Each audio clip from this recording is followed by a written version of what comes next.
हमने खून से लिखी है कहानी अपनी, जिस्म जख्मी है पर अमर जवानी अपनी।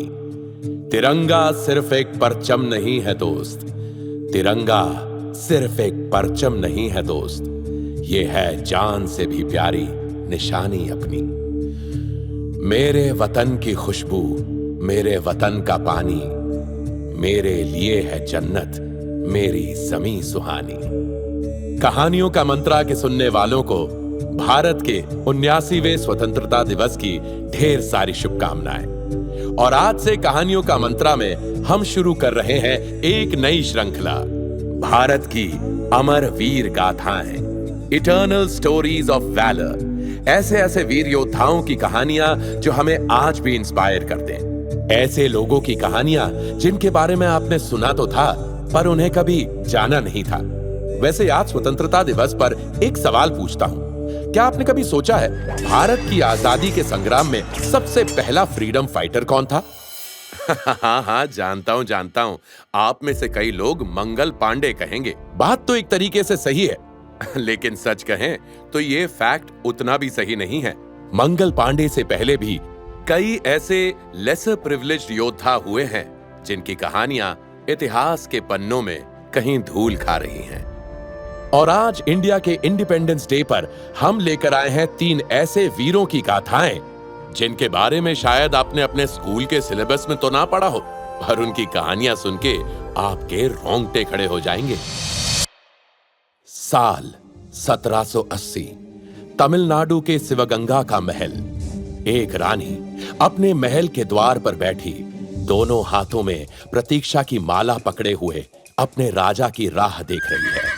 दूर से एक घोड़ा तेजी से दौड़ता हुआ आया और उस पर से सिपाही गिरता पड़ता महल के अंदर घुसा और उसने कहा, रानी, रानी, राजा नहीं रहे। अंग्रेजों ने उनके पति राजा मुथु वडुगनथा पेरिया वुडिया थेवर को शहीद कर दिया था। एक ही पल में रानी का संसार बिखर गया। पति की मौत की खबर जैसे दिल पे बिजली बनकर गिर गई हो। पल भर के लिए वो बस देखते रह गई, आंखों में आंसू, हाथों में थरथराहट। और फिर ब्रिटिशर्स की फौज महल के बिल्कुल पास आ गई। रानी को मजबूरन अपना महल छोड़कर भागना पड़ा। कई साल वो गुप्तवास में रही, लेकिन उस समय ने उसका दुख, उसका सदमा बुझने नहीं दिया, बल्कि बदले की एक भयानक आग में बदल दिया। उन्होंने एक एक करके महिलाओं की एक सेना बनाना शुरू की। नाम रखा उड़ैयल। गुरिल्ला वॉरफेयर सीखा, तलवार चलाना, युद्ध नीति सब में माहिर हुई और अपनी सेना को भी सशक्त कर दिया। 1780 में अंग्रेजों ने सोचा भी ना था कहीं से कोई बगावत की चिंगारी छिड़ भी सकती है। उनको लगा था ये रानी तो बस शोक मनाएगी, पर रानी वेलु नचियर ने अपने वॉरियर्स के साथ सीधा उनके कैंप पर धावा बोल दिया और देखते ही देखते महल पर वापस विजय हासिल कर ली।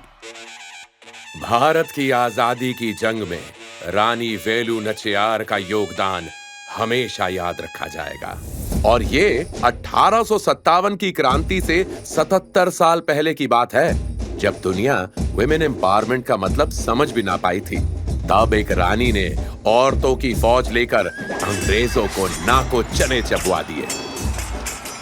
चलते हैं सन 1857 में, लेकिन मंगल पांडे के पास नहीं, पटना बिहार में। जी हां, बिहार। पटना का एक छोटा सा मोहल्ला। गली के कोने पर एक मासूम सी किताबों की दुकान। छोटे से टेबल पर बैठा एक आदमी, हाथ में सुई धागा, किताबें बांधने का काम।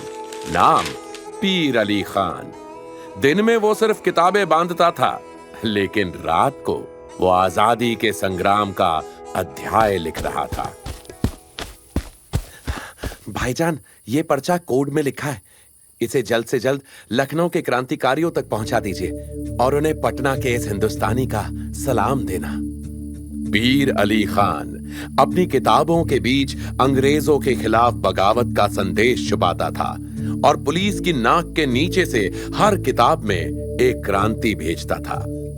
पर एक दिन अंग्रेजों को पता चल गया। दुकान पर छापा पड़ा, सारी किताबें उलट पुलट कर दी गई और उनके बीच में मिल गए आजादी के पर्चे। पीर अली को पकड़ लिया गया, जेल के अंधेरों में डाल दिया गया। एक अंग्रेज ऑफिसर ने उससे पूछा, पीर अली खान, एक और बार पूछ रहा है, नाम बताओ, कौन है तुम्हारे साथी? पीर अली खान सिर्फ मुस्कुराया और कहा, आपको क्या लगता है मैं अपने साथियों को बेच दूंगा? इतना कायर समझते हो तुम मुझे? मैं एक हिंदुस्तानी हूं और कभी नहीं झुकूंगा।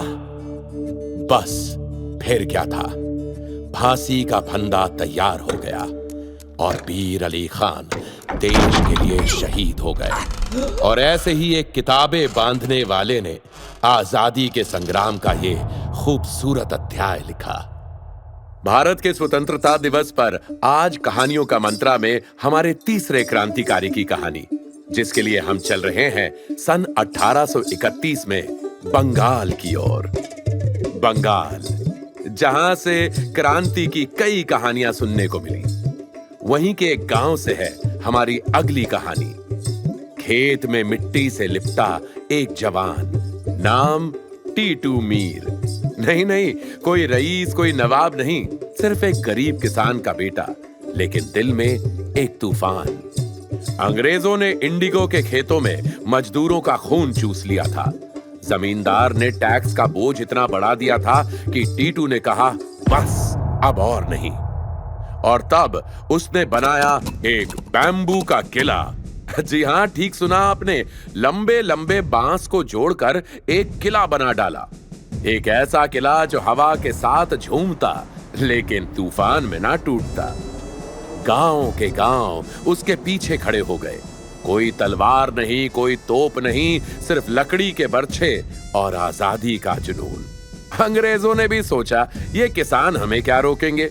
लेकिन जब उनकी फौज किले के पास पहुंची, उन्होंने देखा एक पूरी सेना, किसानों की सेना, हाथ में बर्छे, दिल में बिजली लिए तैनात थी। जंग हुई, गोलियों की बरसात हुई और आखिरी सांस तक टीटू मीर खड़ा रहा। उसका बैम्बू का किला गिर गया, लेकिन बंगाल की मिट्टी पर उसके खून के निशान हमेशा के लिए समा गए। एक गरीब किसान का बेटा, जिसने दिखाया कि आजादी सिर्फ तलवार वालों की नहीं होती, कभी कभी बैम्बू और लकड़ियों से भी क्रांति आ सकती है। तो दोस्तों, इस 15 अगस्त जब आप तिरंगा लहराएं, तो याद रखना, ये कपड़ा सिर्फ कपड़ा नहीं, ये रंग सिर्फ रंग नहीं, ये खून, पसीना और कहानियों से बना एक झंडा है। और हां, अगली बार जब कोई कहे Mangal Pandey was the first revolutionary, उन्हें प्यार से कहना, बेटा, भारत के इतिहास में बहुत से प्लॉट ट्विस्ट्स हैं। और साथ में ये भी कह दीजिएगा कि और कुछ ना हो तो कहानियों का मंत्रा सुन लीजिए, सब समझ आ जाएगा। और एक बार फिर भारत के स्वतंत्रता दिवस पर आप सभी को मंत्रा और M&M टॉकीज की तरफ से ढेर सारी बधाइयां। जय हिंद।